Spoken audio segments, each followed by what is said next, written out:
Hello, everybody, and welcome to the Weekend Big Show powered by Law Dog Sports. I am Chuck Ramsey, the Law Dog, here with you on a Friday afternoon, a little different time for me and the ruler of the airways, Mr. Jeremy Schroeder, but he is here with us as he always is, and we appreciate him very much for joining in. And Jeremy, I'm just going to say, in all my times of working security details on the police department, I always required ID. I don't care if your name is on the $1 bill. You're going to tell me who in the heck you are if you want in my sector.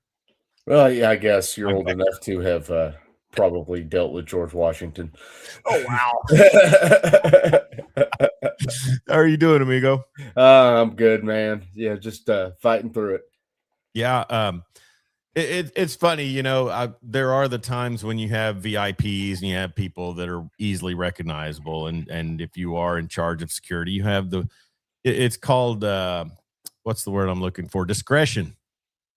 And generally, you know, there are those cases where you're not going to get questioned for going ahead and pulling the trigger. I'm just glad to see that Sam Bradford can mosey into pro day and not be hemmed up by the popo.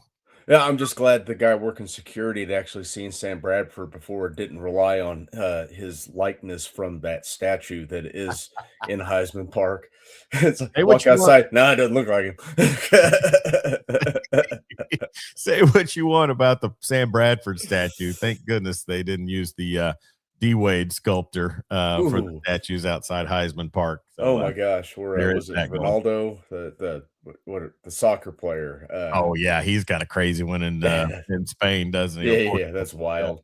Yeah. So, anyways, we're here with you, streaming live on Facebook, Twitter, and Twitter X, and YouTube, and we appreciate you jumping in. Be sure and give us your comments as we go along, and a lot of stuff to cover here, Jeremy. And I'll just say this: my basketball play-by-play season came to an end Tuesday when the Weatherford Lady Eagles fell in the quarterfinals of the 4A state tournament, and I've got a week and a half basically to figure out what to do with myself as I go along before baseball gets started in earnest.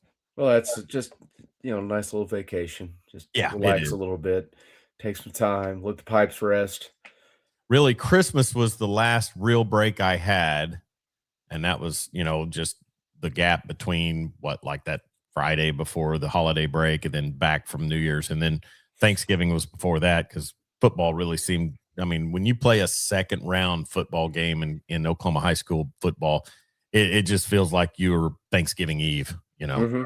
But anyway, so that's going on. And so I haven't had much of a chance to get caught up with too much on the national and college level, but it is I do watch a lot of the things and I keep up with, updates. And then we also have the Twitter feed at Law Dog Sports. But I'm just going to say this, and we'll get into a lot of things today. First off, congratulations to your man, Shea Gilgeous-Alexander, for breaking the Wilt Chamberlain consecutive games streak with 20 or more points. And a lot of banter around social media about this event, Jeremy.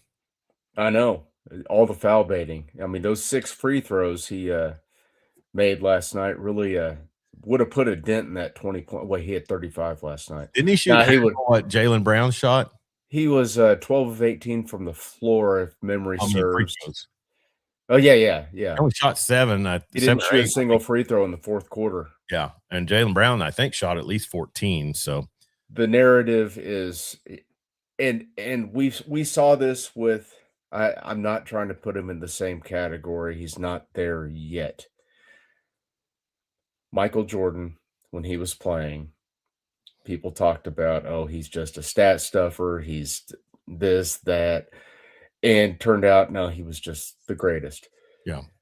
And SGA, think about this. Since Wilt set that record, the guys that have played in that window between Wilt and SGA, all-timers, Kobe, Jordan, Tracy McGrady was a great scorer, Magic, Bird, Shaq. I feel like Shaq could have rolled out of bed any day and got 20, and he didn't do it. Yeah. So it's monumental.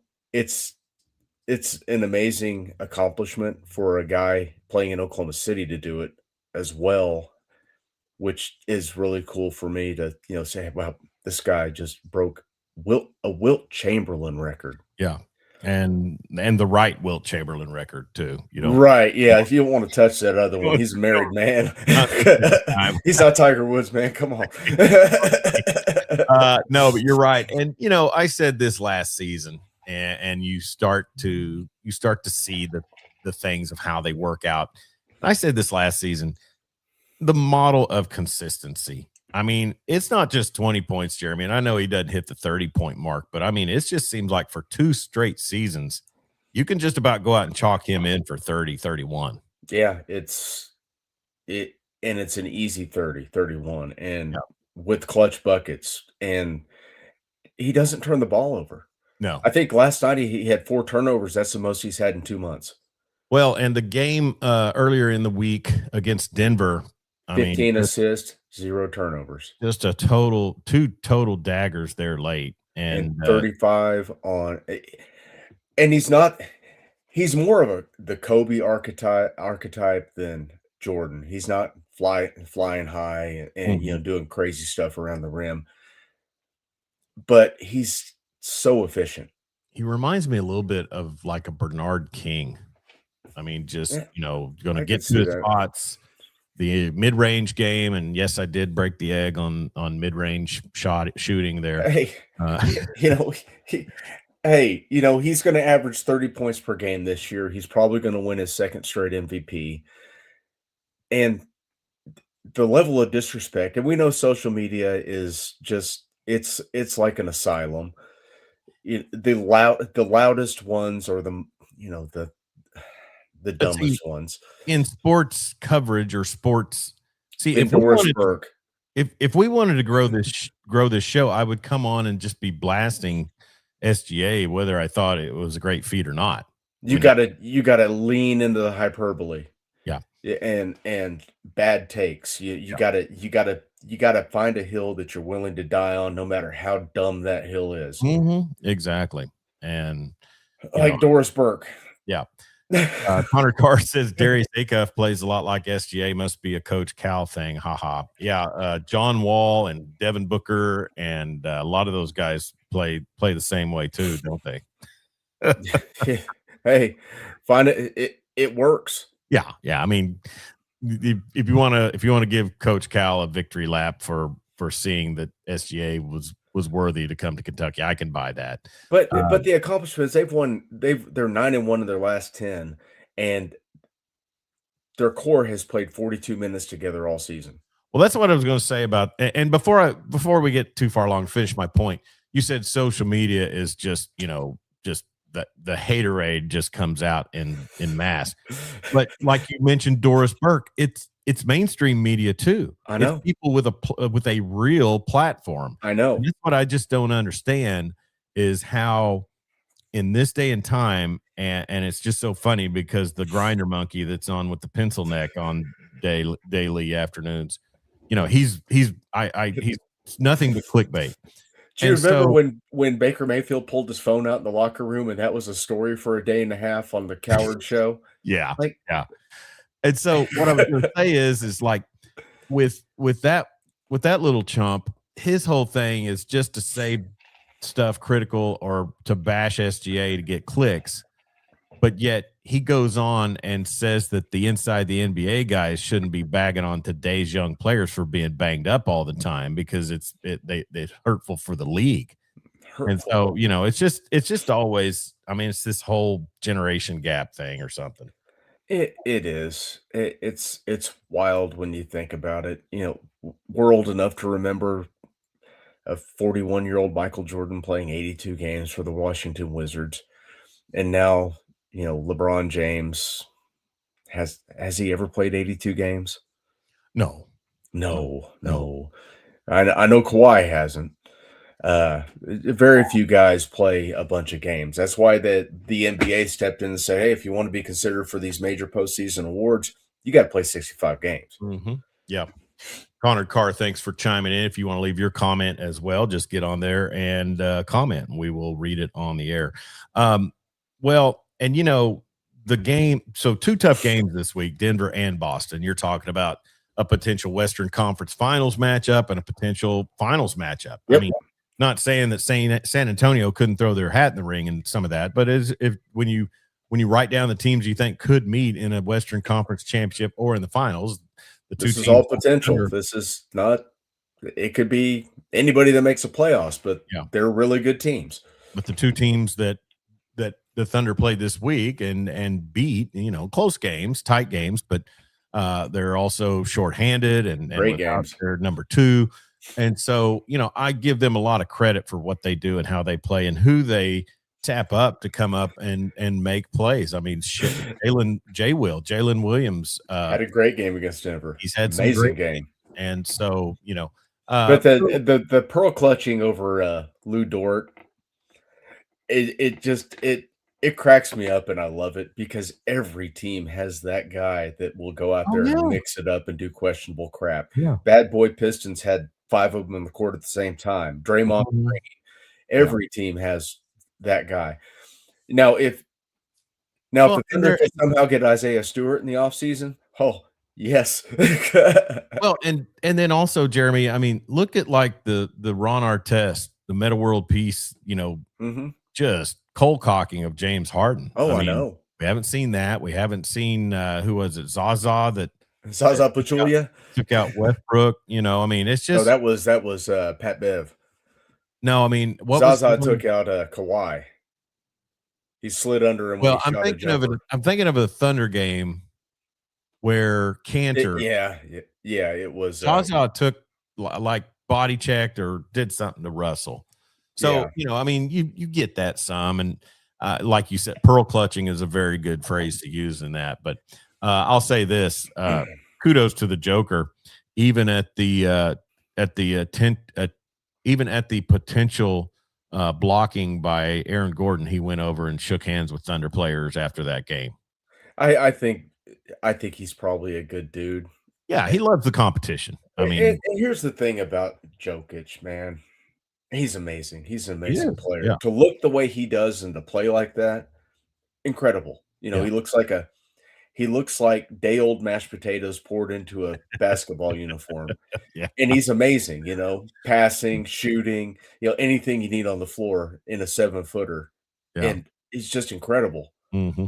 But the European soccer whining with him and Luka, it needs to stop. Yeah, it's infuriating to watch. Just stop. I saw a clip where even LA Lakers radio announcers are, they spending so much time crying to the ref that he can't get back on defense, and they call him out on it. Dan Narva checking in from Michigan. Happy Friday, Friday, Caballeros. Are we horsemen? Thank you, like gentlemen. That's right. No, appreciated very much, Dan Narva. And Michigan State tonight taking on UCLA. Sparty is a 5.5-point favorite in that one in the Big Ten championship game or Big Ten championship tournament. No, but I thought it was really cool. Aaron Gordon tried to keep him from going down there and shaking hands, but he went on and shook hands with the team and stuff. So that's what you want to see with the league, and they do for the most part. But Thunder on a nice roll. They just, they'll have to prove that they can deal with San Antonio, in a potential playoff. I guess they played them all. They're going to play them this season, I think. But I think so. And that was the title of this episode. Will the NBA title reside on I-35 this season? It very well could. I mean, right now the betting favorite is Oklahoma City to repeat. I don't know. I mean, San Antonio's good. Technically, Minneapolis is on I-35 too. I don't think so. I just they don't think so. For about a week and a half, and then couldn't play against the Lakers. Detroit's got a good team. Detroit, Boston. Bam Adebayo is good for 83 some nights. So man, that was the softest, most BS thing. 36 of 43 from the line, but we're going to talk about a guy who shot 8 free throws in an entire ball game, who's ranked 67th in the entire National Basketball Association in free throw attempts per game. But 43 free throws, 83 points. That's amazing. It's amazing. All those haters of against the Washington Wizards. Yeah. A A lot team of those, that is in mega tank mode. they are wanting to go G League. Uh, Right. I think a lot of the haters are West Coast people that don't really see anything on the earlier time zones. At least Connor, when Kobe scored 81, it was a good game against a good team. yeah, yeah, it was the real deal. But nobody will ever top 100. I don't care. I mean, It's games you'll aren't have built guys like taking that. out knees before. Now here's what I would have done. This is me. I'm tied with Kobe for the record. I go to the line to shoot 2 free throws. Miss them both. Take Miss them yourself out of both. the game. Take yourself Record out. three. Nope, no need to pass a legend like that. I mean, self-awareness is probably my big downfall. Wouldn't you say? Yeah. It's Thanks a for mess. chiming in there. I guess you had something else on the plate. Sorry, I got a weird text message. It, Chuck, you got self-awareness. a lot more than self-awareness that's going on. Bam celebrating that after the game, and logical basketball fans are like, "What?" Yeah. Like At the he end of scored 83 points. Like, dang! And then I saw Wizards. They won by 40. yeah, Why was he still in that ball game to get 83. when he hit 60 and they were up by 30 points? Why don't you go have a seat over there? Because they don't care if he's healthy for the playoffs or not, because they know they're not getting out the first round. So I don't I know. know. Connor Carr said Pat Bev took out his sister. Connor Carr checking in. Thank you very much. Anyways, congratulations, Shea Gilgis Alexander. Playoff push is going to continue. I saw funny that the narrative yesterday was how much better the Lakers are without LeBron in the lineup. That's I mean, Apparently, that's the one of number those out. narratives that is based in fact and truth. I mean, you're Apparently, getting one more guy off the floor that doesn't play defense. the win-loss record points it out. But yeah, NBA is going to be interesting down the wire. I just, uh, the playoffs, what, 3 weeks away or something like that? 3 weeks away, and they end Be in over. 2029. Be over. Be over on Labor Day. Right. Yeah, but so it'll be interesting. It'll give us plenty to talk about throughout the months of May and June. So always, It is detrimental to your ball club to actually win an NBA title or play for one yeah. because you're playing so late and the season is so long Well, that and I think wasn't Kerr this week throwing out that they should drop the season by 10 games probably would be a great idea. Maybe make the first 2 rounds best of 5 instead of best of 7. and drop those 10 games in October and early November. I mean, should you really have a best of 7 until you get to the conference finals? Used to be a best of 5 was pretty interesting because, if a I team mean, that would favored, shorten the season by a month, Chuck. oh, totally. Yeah. Yeah, I didn't mind the best of 5s. I mean, because No, I didn't either. in most cases, and that one season, I guess it was the Nuggets took out the Sonics. I think he had too many upsets, so they really wanted to because most of the time in a best of 7, the best team will Sure. win it. Unless But you're the 95 Spurs. right, unless you're the 95 Spurs. But just to shorten the season, so June 22nd was game 7 of the NBA finals. Yeah. The season starts in October. Yeah, it was no gap at all. I mean, you're 3 and then months. also you're stepping on to high school football, college football. They have to compete with the NFL. I mean, I totally get it. Start Thanksgiving. Mhm. You don't need to be, trick or treating and be home to watch NBA. Yeah, I think the last time we trick or treated, I had the phone out with the game on. See, you'd be more invested if it wasn't going on. I'm telling you. Anyways, but yeah, and the Spurs, I tell you, talk about the Nuggets. They did Oklahoma City a solid last night, getting the win over the Spurs. And Yeah, Wimby was out, wasn't he?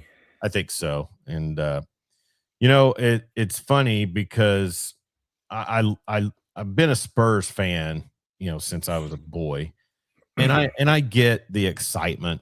I'm just I guess I'm just pretty hesitant to just jump on to this new rendition of the Spurs just wholeheartedly with being in Oklahoma and a champion being here. I mean, I love the old Spurs. I just don't know if I've become attached to this new version of the Spurs. I mean, I love what they have. I love how they do it, but and then like you said, without Wimby was right ankle soreness last night, but Castle and Vassell and then also I mean, really to me, Jeremy, you can find a way to deal with Wimby if you're the Thunder. You've got some height and a little bit more bulk than what he brings, but to me, it's the problem that the Spurs present the Thunder is De'Aaron Fox. Yeah. I mean, that's a tough matchup for anybody that they've going to throw out there. Yeah, the only solace I have in this season is, the one time OKC was actually healthy, they won that game. Yeah. But then the next time they played them, nobody played because everyone was banged Oh, up. yeah, and they cut it. That was a close one. Yeah, the G League affiliate went out there and gave them a run. Yeah. Anyways, but the NBA is going to be fun to follow down the line. College conference men's college basketball conference tournaments going on. OU women fell out of the SEC tournament. Texas won that one, didn't they? Yes, Texas they women? did. Yeah. So, But thank God the Longhorn men exist to lose in the first round. well, yeah, and Connor tagged me in a Miss. tweet that said something about A&M, just dropping an inexplicable games like the one against OU, and I was like, well, the common theme is whatever happens, it hurts Texas, so let's roll with it. So They still had Texas. Joey Brackett still had Texas in, and Oklahoma as the first team out. Which I don't. If Oklahoma doesn't make the tournament, that they only have themselves to blame for losing 9 straight. Now, were those all close competitive games that Oklahoma probably should have won half of them? Yeah. Yes. Mm-hmm. But are they hotter than a firecracker right now? Yeah, they're playing well. Probably a good showing tonight against Arkansas would be pretty mandatory. I don't think you can go out there and get blown out tonight. If they somehow win the game tonight, Mm-hmm. I think they're in. Oh, yeah. A win and you're in, I bet. Arkansas is a 6.5-point favorite. Oklahoma has nothing to lose. They're playing really good basketball right now, especially, offensively, they've been really good, and the defense has finally started to, rear its head. So who did Arkansas play last night? I forget. Oh boy. Let me see. I've got it pulled up right here. They did not play last night. Oh, so they had to bye.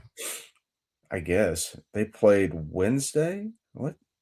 I don't even know how this tournament's formatted. I don't know. I guess there's you have a bye for 2 rounds. How about that? I don't know. I haven't looked at a bracket. Like I said, I just got out of. So Bama hasn't played yet. So Bama plays tonight. They've got Ole Miss. Yeah, Arkansas hadn't played since Saturday. And Vanderbilt is up 5 on Tennessee right now with 46 seconds left. So Vanderbilt's probably going to close Tennessee out. Okay. And Florida beat Kentucky today. So, yeah. How about Iowa State in the Big 12 conference tournament? They are, they obliterated Texas Tech. Out there on that figure skating rink. Yeah. The LED glass is, and I saw Van Pelt saying that, kudos to the Big 12, not because they tried something dumb, but because they realized it was dumb and then crawdadded extremely quick. How could they not realize it was dumb before they even started it? I don't know. And it freaked me out because when the player would be on the floor, their shirt would blend in with the screen and it looked like they were some sort of weird hologram or something. I hate alternate courts. I do too. I really do. Just I hate those NBA Cup those courts. are just terrible. Mhm. Just throw the normal floor out there and go play ball. It don't matter. Nobody's gonna watch it because, "Oh, look, it's a different court." Yeah. Just stop. It's dumb. You're not gaining anything from it. You're spending a hell of a lot of money Mhm. to put those floors down, and when it doesn't work out, you just look stupid. Yeah.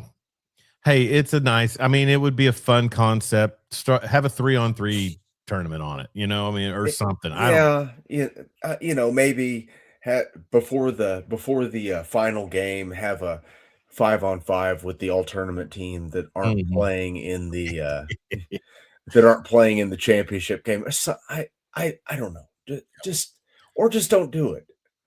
Connor Carr checking in says, "I wish they would win so Acuff can rest his ankle." So Darius Acuff Jr. Darius Acuff Jr. Is he player of the year or is it a boozer? Probably a man, Cam Boozer's pretty amazing, but he I mean, is so is pretty Darius amazing. Acuff Jr. Yeah, that's a tough one. Boy, Florida really put it on them. Florida's Florida's really Florida's good. good, Yeah. man. I feel bad for Texas Tech. They just got trucked by Iowa State, but without Obi or without JT Toppin, Yeah. it's tough for them. And Connor How about pointed that Arkansas had the double bye. Oh, So, okay. So, how'd the posse fare in the Big 12 tournament? that's a good question. I have not seen. Well, I didn't see a result. let's go to the results. They didn't play today, or they're not playing today, They so lost to TCU on oh, they Wednesday, lost to Texas Christian? Hmm, 95-88, who I think lost okay. to Kansas last night. Hmm, Uh, interesting. yeah. Yep. No, they lost to No, Kansas. no, Kansas beat 'em by 5. Yeah. And Huh. then also the Miami of Ohio madness going on with regards to their one loss season. And Are they gonna get in? not if Bruce Pearl has anything to do with it. He's stumping hard and he's cussing out people, at games and just what a psychopath. Yeah, he's kind of a nut. Yeah. I mean, people should have realized that. But, You the what's lost in all this is Chris Beard is, silently got the Ole Miss Rebels in the quarters of yeah, the SEC tournament. Chris Beard is coming off stable. He better win or he's gonna choke someone out. Well, and that was the thing about the Texas win is like, you talk about coming back, die hard with a vengeance. That's some good stuff there for him. But Chris Beard's a scumbag, but, I'll take it. I'll allow oh, him yeah, beating Texas. yeah, you can, you can't stay at my house, but you can stop by. How about Yeah, that? yeah, yeah. All right, so basketball going on, and as I mentioned, Big Ten tournament, Michigan State taking on UCLA tonight, and then also the That's so OU gross. Arkansas matchup, and then just a lot of stuff going on. Tulsa was playing North Texas when we came on the air in the quarterfinals of the American Conference tournament, so we'll check on that. In women's hoops, Jeremy, Aaliyah Chavez named the National Player of the Year. I assume that's by the Sports Writer. National Freshman of the Year. I'm sorry, yeah, National Freshman of the Year. My bad. I knew that. Just I mean, she uh, was good enough to be national, but not quite good enough for the second team SEC. SEC, wasn't she? Yeah, but not All quite good freshman team. enough. Yeah, I mean, that girl is a great player, and she was, head and shoulders above any other freshman in the SEC. But we ain't hillbilly enough for the SEC over here in Normantown, so these tea you're second team. these tea sippers. Go Tigers. Go Tigers. But the national freshman of the year, that right's a massive wrong, and good for Yeah, her. yeah. She's great. Here's Arrows a funny pointing up for women's hoops. Yeah.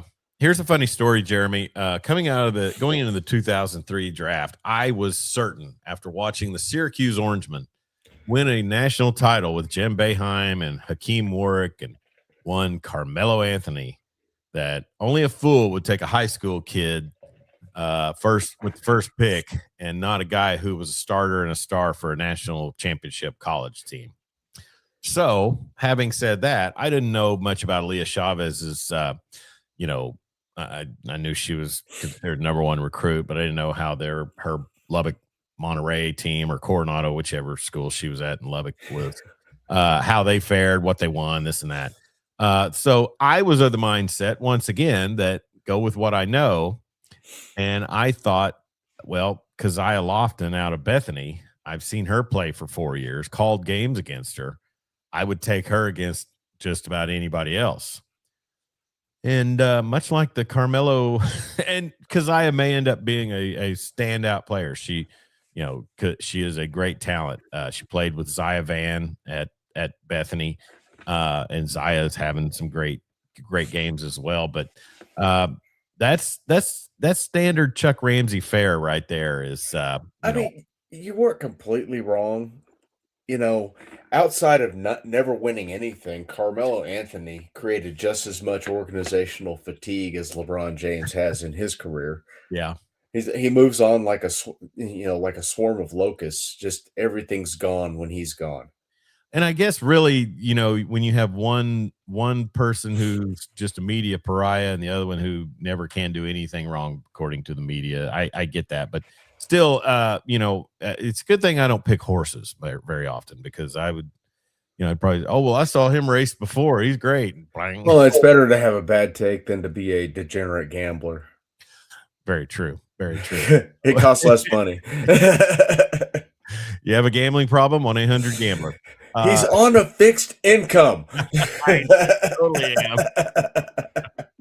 Oh my Lord. So anyways, jump in on the comments if you're watching. We want to hear from you. And so anyways, it is the Weekend Big Show here, powered by Law Dog Sports. Chuck Ramsey, the Law Dog, Jeremy Schroeder, ruler of the airways. And Jeremy, we'll jump into some OU football talk. And once again, congratulations to Aaliyah Chavez, named National Freshman of the Year. But OU, and I'll put the graphic up here, Oklahoma in the SEC.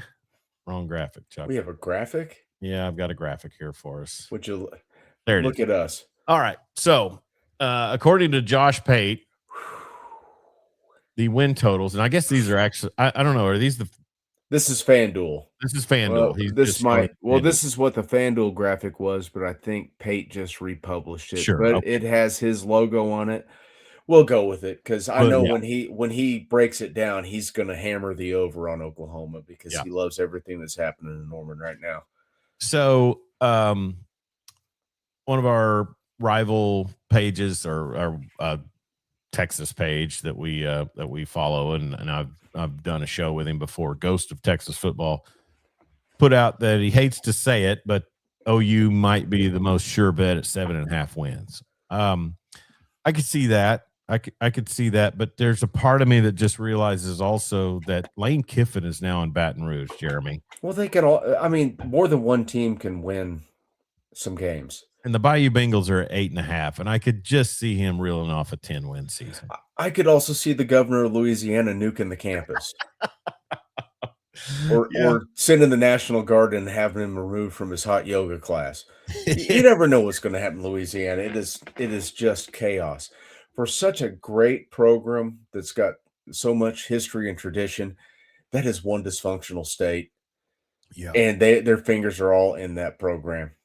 But you know who I see is even more dysfunctional but doesn't catch the heat that they do? Texas. Tennessee. Yeah, but Tennessee's got a very rabid, just loyal fan base. Well, I know that, but I mean, all that creamsicle orange and LSU's fan base is rabid. Head coach looks just like Bobby Hill, which makes him lovable. I'm just saying, I mean, for Tennessee and their over under total there, as you can see, is 6.5. I just, to me, I just think, okay, what can you expect from the Volunteers? I think they'll go over 6.5. Heupel will have a quarterback. It won't be Aguilar's gone. Yeah. They're going to play a young guy, but he runs a very quarterback friendly system. So they'll win their out of conference games. They'll win some. I haven't looked at their schedule, but I got to assume they'll win 3 or 4 conference games. So they're 7 wins right there. Yeah. Texas and Georgia at the top with 9.5 over under. A&M and LSU at 8.5. OU and Ole Miss at 7.5, and then what? One, two. Let's see, 5 teams at 6.5. Florida, Tennessee, Missouri, Auburn, and Vanderbilt, and then it goes downward there. Arkansas for Conard, they are at 4.5 wins. That might not be a bad over to take. Surely, I think I'd take the over on Arkansas. Yeah. Kentucky, I've heard good things about them in spring practice and getting ready for things. Ole Miss, I don't know. I mean, I don't know. I think Golding he's a fine defensive coordinator. It's gonna be a bit of a shock for him. Now, if Chambliss is a full go to play, I can see them going over 7.5 wins. where are all these appeals and things? I mean, is Heineke completely done? I thought I saw something about Nagy saying It's not over. It ain't over till it's over. Wow. So you're going through, and I think any season you could pencil Texas in for 9.5 wins. Oh, sure. I mean, because they've had back-to-back good seasons. So that's historically, that's what they've always done. Yeah. Right. Yeah. It like every year, national title or bust. Yeah. Or 4 wins. Well, and Bama's going to be breaking in a new quarterback. 8.5 seems a bit high for Bama. I know they're talented, but like you said, breaking a new quarterback in the SEC. Isn't A&M losing quite a bit off their defense as well? And they lost, oh my gosh, what's the kid's name? The wide receiver that's just a stud. Concepcion. Yeah, KJ Concepcion. Yeah. He's gone. They're losing a ton of production. And that's the thing with LSU is, I mean, Nussmeyer, is it Nussbaum or Nussmeyer? What am I thinking? Garrett Nussmeyer. He's gone, but leave it to Lane Kiffin to figure out something at quarterback. And then OU, I could see people being pretty confident in 7.5 over. But you should be, Chuck. Yeah, because you have every bit of meaningful production they had last year outside of Jaron Kanek is back. Okay. You got an all SEC receiver coming in. No, you lose Deion Burks. You replace him with a kid that was all ACC. You bring in Rocky Beers, who's a really good receiving tight end. You bring in the kid from Florida, who's just a giant of a young man, to play tight end, who's a hell of a run blocker. Mm-hmm. You bring in a quality tackle to play that right side. The offensive line is going to be better. A healthy Mateer is going to be one of the top quarterbacks in the SEC, probably top 7. I'm probably going to couch that, but hey, if he's not playing with a broken thumb on his throwing hand, he's going to be good enough. Yeah. If you're talking top 5 SEC quarterbacks, you obviously start with Manning. I would start with someone else. I'm looking at the list. Oh, Marcel Reed. Yeah, Marcel Reed. Trinidad Chambliss, because right now he's playing. I would have him number 1, and I'd write it in Sharpie. The kid at Florida, did he transfer out? Yeah, DJ Lagway is at Baylor. Okay. Auburn picked up somebody. I can't quite remember. Oh, the kid from South Florida. Isn't Georgia going to break in a new quarterback as well? No, he's back, and he would be in my top 5. So I could see going Mateer top 5. It's just looking at the list of teams that they have right here. I can't name outside of Levitt. Yeah, who, if he's healthy, will be up there. Where's Levitt? See at LSU? Yes. Yeah. So yeah, I could. You could say 5, and I'm not even ranking them in order. I'm just taking 5 quarterbacks. Oh, Manning, Reed, the kid of South Carolina. Oh, daggone it, Lenore Sellers. Yeah, okay. So Sellers would be in any top 5. Yes, the kid that OU's pass rush had in absolute hell. Yeah. So if you look at it, I could go. I could interchange probably 3 of the top 5. Because if Chambliss is back, you could make an argument he's the best quarterback coming back, right? Definitely. I would say he is 1, and there's no 1A. Yeah. And then Levitt, he's Arch. solid. Arch. Yeah. Missouri, Auburn, Vanderbilt. I don't know. Arkansas, Mississippi State. I'm telling you, the kid, whoever wins that job at Tennessee is going to be knocking on the door of it. Well, for the first part of the season. I just think Heupel's system is really good. Halsley calls a good game. They're really good offensively. You got Seth Luttrell on the staff too, don't you? Yep, right? You do. Yeah, you do. Maybe Joe John Finley will join. We're not talking about terrorists today, okay?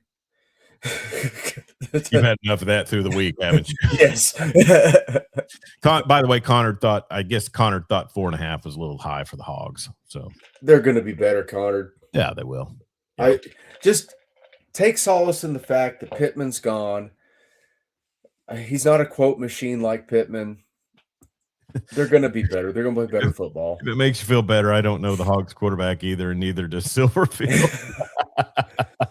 Oh, that's right. No, the kid from South Florida is at Auburn. Okay. Yeah, wow. Yeah. I got him mixed up. Silverfield is at Arkansas, and what's the guy? Is it Golish?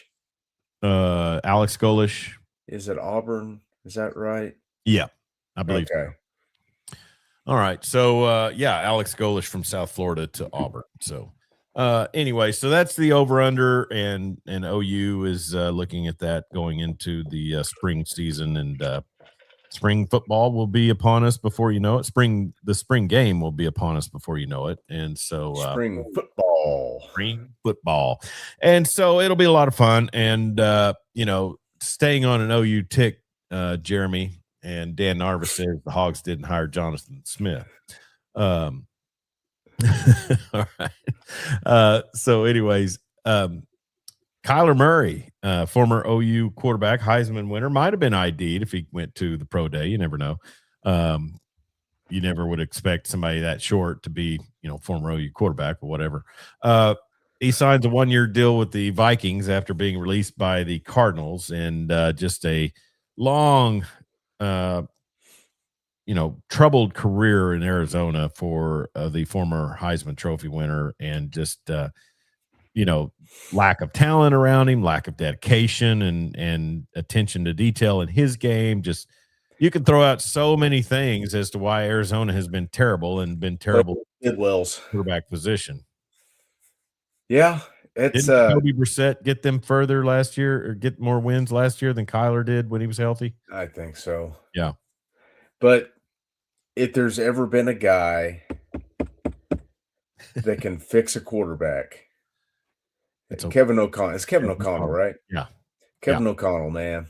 I mean, he almost had Wentz fixed until he, ripped his arm off. Yeah. Sam Darnold just won a Super Bowl after going through rehab with Kevin O'Connell. And that's what it is. If you're a quarterback who's been struggling with a franchise, a la the Cleveland Brown types or the Arizona Cardinal types, New York Jets, you should look for those guys and take an easy 1-year deal and get your career back on course. It's $1 contract. Yeah, it is a thing, and kudos for him. I think there are setbacks for him. I'll never believe that the height thing isn't an issue for him, because it probably is an issue. But he also, I mean, here's the thing. I say that a lot. Robert Griffin III, Jalen Daniels. Is it Jalen or Jaden? Jaden. The Commanders quarterback. Yeah. These Lamar Jackson. I mean, you come into the league and you got wheels and you use your mobility, and that's outstanding. I think Kyler's been pretty smart. His ability to know when to slide or just go ahead and slide, just to baseball background. Exactly. Get down, get out of the way. But if teams take that away, it just seems like you're so limited. And and Lamar overdid the bulk. I mean, he was never what I would call skinny. He was well put together. Mm-hmm. But Daniels, and RG3 was a RG3 are slight. yeah. Yeah. Just like Vic was not a big guy. Vic got hurt a lot. It's a completely different set of rules and a different ball game. And it's not just like the rules are the same, but I'm talking about like physics and Mhm. you know, guys that are 6'5", 310 pounds that can run a sub 540 can get to you Oh, and yeah. do a lot of damage. And that's like every defensive lineman in the NFL. You don't see that as much in college. Yeah. Well, and also, Jeremy I mean, you've got players out there that just are, you know, some of them taking too many hits like Tua, and so now he'll go down, to he'll go Hotlanta. up to Atlanta, and likely back up Penix Jr. I don't know if Heck, he might beat him out. There's going to it be an could be a open competition. competition. Yeah. Not only has he had his brain scrambled about 15 dozen times in Miami, he doesn't have the strongest arm. No. And But that's you one bring thing. Go ahead. he's a guy that's hurt a lot, and they brought him in to compete with another guy that's hurt a lot. Mhm. I don't know. I don't know why you don't draft a guy there. But you got a lot invested in Penix. You don't have anything invested in Tua. No. $1.5 million. He's still getting paid by the Dolphins. Same thing with Kyler Murray. That's why he signed a 1-year deal, because he get that vet minimum. If Mhm. it works out there, he can sign a long-term deal. Yeah. But Well, and one thing about Kyler is nobody's going to question his arm. no, he's got a He can fantastic deliver the arm. ball. So, Connor mentions Alabama having 2 left-handed quarterbacks has got to be a first. That What do you mean? Yeah, Atlanta having 2 lefty quarterbacks is it's weird. It's super weird. There were only 2 lefty quarterbacks in the entire league last year, Dylan Yeah. Gabriel and Michael Penix Jr. And now you got 2 on 1 roster. It's super weird. Why is that? Yeah. It's not as prevalent. You got left-handed relievers all over the place. Or maybe there's just more than I think. There's not as many as I think there are, because everybody's got a few. But none of those guys played football. None of them were good enough athletes to play football and be a quarterback. Yeah. I don't know. Top 5 left-handed quarterbacks of all time. Can you think of 5? Go. No. Steve Young. Okay. Kenny Stabler. Help me out, Chuck. Help me out. Come on, chat. Let's go. There's got to be more than that. Here, let's Google it. Oh, God. Tua's going to be on the list. It could be.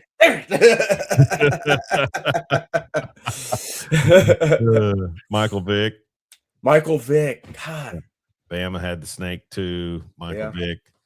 Was Pastorini a left-hander? I don't ever remember witnessing him play football. Chris Sims.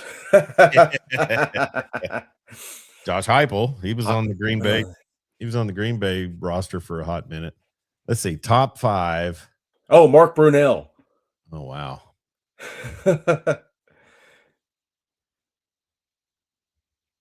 All right. This is according to Gemini, Steve Young, Ken Stabler, Boomer Esiason. Forgot about Boomer. Boomer was Michael great. Vick and Mark Brunell. Okay. Yeah, Boomer was Here's really good. a list of left-handed quarterbacks. 1987 MVP. Stabler, Jim Zorn. Jim Zorn was a left-hander. Boomer Esiason, Steve Young, Mark Brunell, Michael Vick, Tim Tebow, left-hander. Yeah, Tua Tagovailoa. Let's see. Tebow looked like a guy who was right-handed trying to throw left-handed.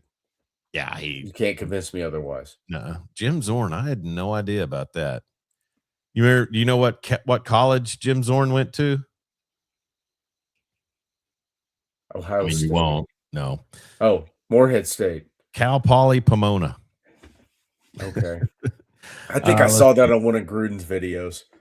Boomer, Steve Young, Eric Wilhelm, Scott Mitchell. Scotty Mitchell, Detroit. That'll ring Dan's memory bell. Surprised Dan didn't chime in with that. He probably forgot about him too. Byron Leftwich. So Connor apparently has the list out already. Byron Leftwich wasn't a lefty. Todd Marin. Well, we'll see. Todd Marinovich, Brunell, Doug Nussmeier, Tony Graziani, Brock Heward, Cade McNown, Michael Vick, Chris Sims, Jared Lorenzen. The round mound of touchdown. Okay. So there's Byron Leftwich with the football. Look how he's holding it. Yeah. It's in his right hand. Pat White, Matt Leinart, Tim Tebow, Kellen Moore, Tua, Michael Penix, Dylan Gabriel. That's the definitive list. No Leftwich on there. So yeah, Pastorini was a righty, and Dan Narva, geez, I need to get drunk after hearing Mitchell. Wasn't Mitchell the one that like did a Wayne Fonts imitation in a post game? Might have been. Like stuff. I think he stuffed a football or something under his shirt. He's like, I don't trust my quarter. He's like, hey, but Dan, just think about how good he looked handing that ball off to 20. Oh yeah. Oh my God, doing that. So and Herman Moore, dynamite. Yeah, that was some good times. That was some the good Nike commercial with him and Don Cornelius. That's cinema. You know, I feel for Detroit sports fans. I really do. I mean, I hope the Pistons can reel off some success. I hope the Tigers have a great success. And the Lions. I got nothing against the Lions. No. Red Wings, I'm not. Yeah, Red Wings have had success. Yeah. All right. So anyways, so Kyler Murray, good luck to you in Minnesota. Hopefully Kevin O'Connell can revive your career. On the exit plan, and Connor Carr, did not forget that you sent me the tweet of Felix Jones and his Arkansas highlights. Darren McFadden and Felix Jones, really a stout running back tandem there for the Hogs, and both of them. I mean, Felix Jones, can you, other than a couple of seasons by Ezekiel Elliott, can you go back and think of a better Cowboys running back than what they had with Felix Jones? DeMarco's season, I guess, but yeah, outside of Emmett. All right. Well, I mean, yeah, I'm sorry, going back in this millennium. I mean, Zeke's first 2 years were really, really good. Mm-hmm. DeMarco led the league in rushing 1 year. Felix Jones was just so good because he was also a great kick returner. Yeah. Well, it was quite the tandem that was that Houston Nutt era. Yeah. Okay. Wasn't Felix from Tulsa? He was Booker T. Washington. I'm pretty sure. Nice job, Bob. Yeah, Bob. With that, on that one. Let that demon get out of state. I think he had AD and DeMarco. We had some so guys. I mean, but I'd probably take AD. And who was the other running back? The kid that he's the running backs coach at Texas now. Can't think of his name. Oh, wasn't he from Georgia? He transferred from OU to Georgia Tech. Dang it. I know. They had some dudes. And that was the same recruiting class. Alan Patrick. He came to OU as a defensive back. Mm-hmm. He was a heck of a running back. He was. All right. So got Kyler Murray, got OU's over-under, Felix Jones. Thanks, Connor Carr, for that shout out on Twitter. And we'll close out here in this last 5 minutes, Jeremy, with the NCAA basketball tournament coming out for the men.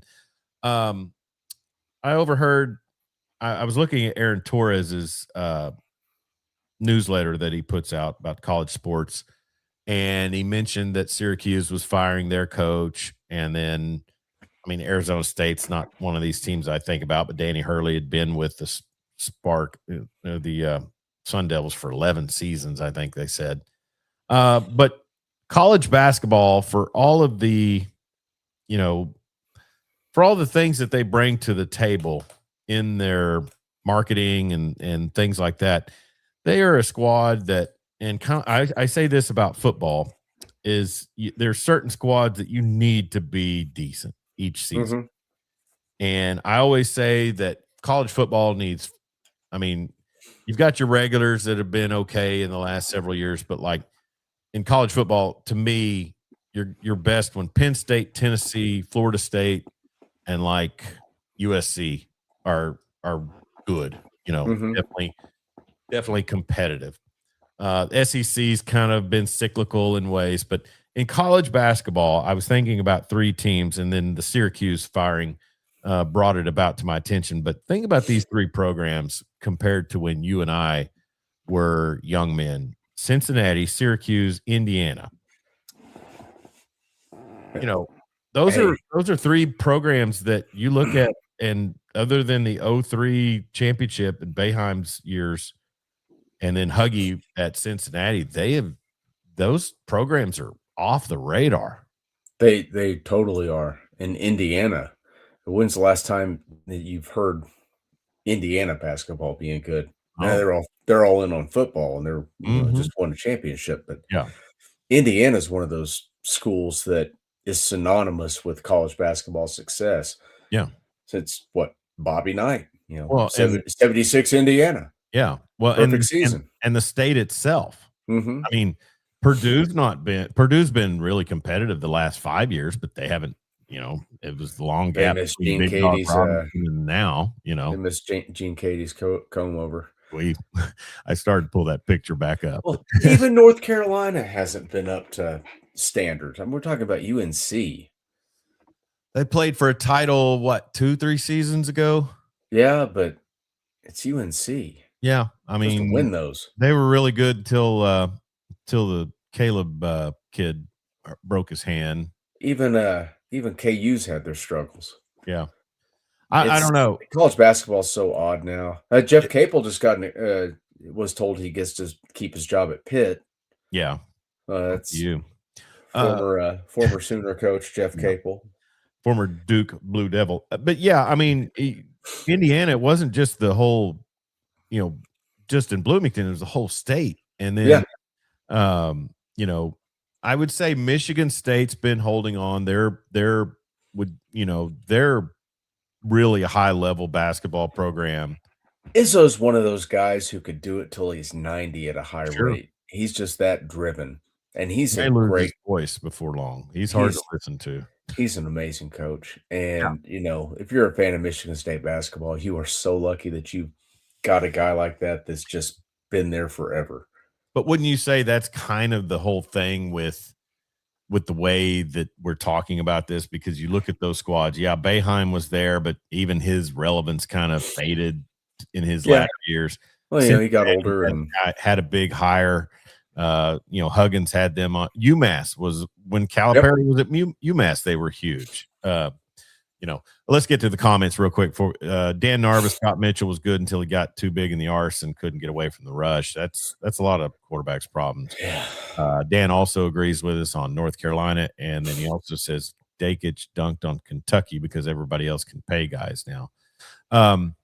Louisville was another squad that you look at, and they've came and gone, but they're another one. If you got the coach right, it's pretty easy. I guess. It's Louisville. It's in the same state as Kentucky, so you're automatically getting that recognition.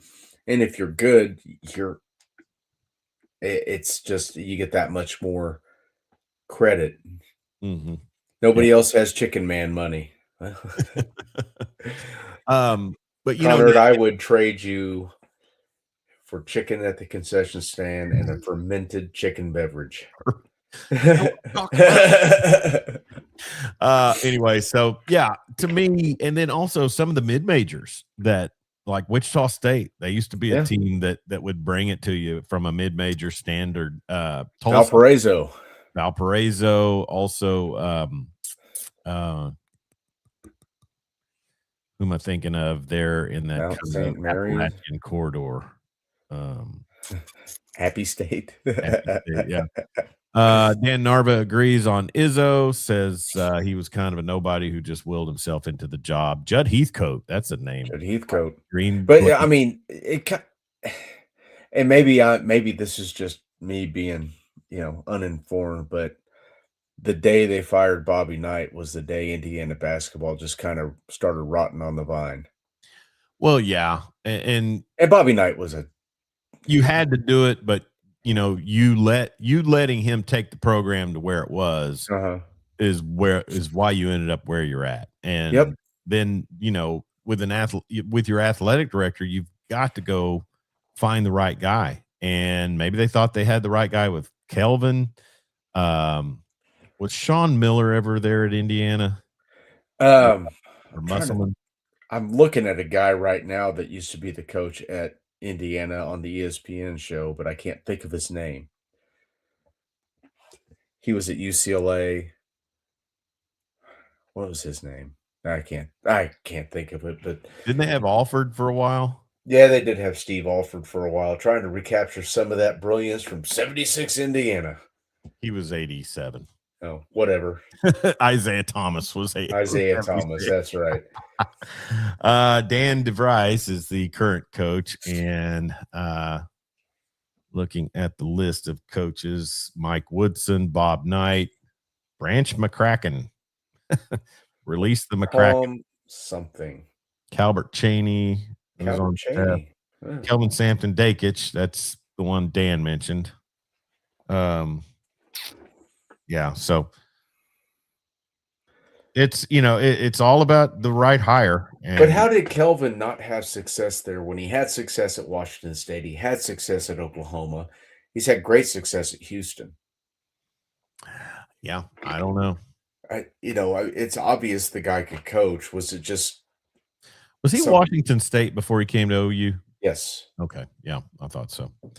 All right. Well, listen, that's it's going to be interesting, and that's just kind of a little closeout topic, but relevant schools is Pepperdine. That's another mid-major. Pepperdine.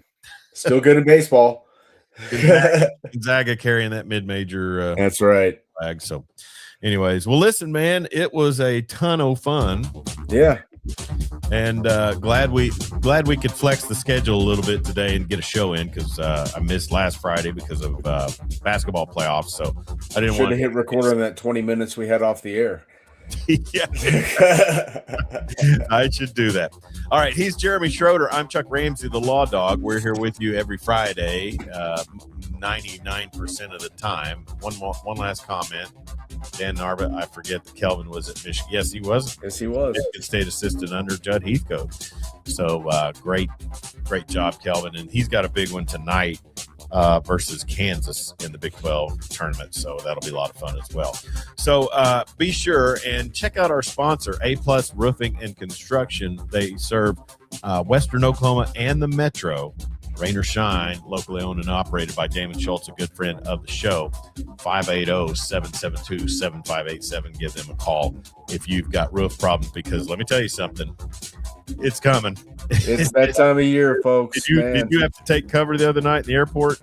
I was off work that night. Oh, look at Thank you. God. I sure have been tired this week. Well, I'm only working 4 days a week, but That's they're true. long days. All right. Well, I don't blame you. All right. So, anyways, be weather aware out there and get your weather radio as well to stay weather aware. But A+ Roofing and Construction, when you get that hail damage, don't mess with these guys that are coming to your door. Call Damon Schultz, my friend at A+ Roofing and Construction. Highly, highly recommended. Also, Jeremy, I put out a post earlier this week. Shouting out our friend Dean Lindsay there at Stretch of Norman. He's still going there and moved over to Crossroads Boulevard there behind the pizza shuttle, but he's doing great. Yeah, he's right over there by the AMC. Catch a movie, get a stretch. That's right. Make it a night. All right. He's Jeremy Schroeder. I'm Chuck Ramsey, the Law Dog. Be sure and follow us on Facebook, Twitter, X, and YouTube. Subscribe to our YouTube page at Law Dog Sports. We'll talk to you next time.